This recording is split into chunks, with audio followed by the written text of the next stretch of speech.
Verizon 2.0 is now only a few days away, and all this week we've been getting to know our business leaders on a more personal level. Jeremy sat down with global network and technology leader Kyle Malady to talk about what his team is already doing and how teamwork makes the difference in 2.0. We have almost like a clean sheet of paper in how we're going to work.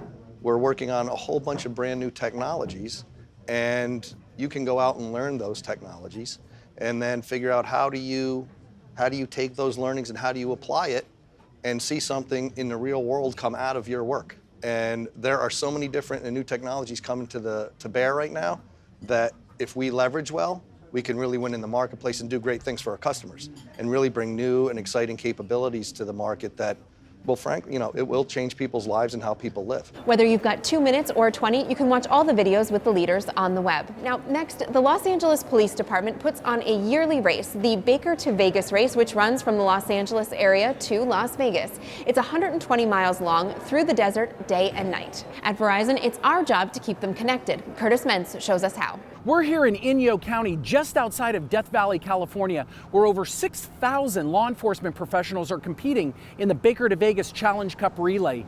We know it's important to keep our first responders connected, so we have our One Talk product at over 20 different locations, and our Cradle Point routers are providing valuable 4G LTE service to the phones and tablets along the race course. I've run this race for 21 years. Without a doubt, this year, in partnership with Verizon, our communications were better than they've ever been. I'll just give you a quick example. I am responsible to respond to every major injury, and so our medical people out in the middle of Death Valley were able to communicate to me in virtually real time when somebody was injured so I could go to the hospital, and that has not happened in years past. Our team knew it was important to keep the runners and support staff connected, and we're really proud to bring that to them. Thanks, Curtis, and congrats to all the participants. Social responsibility is one of our core values as a company, and when it comes to sustainability, we can all do our part.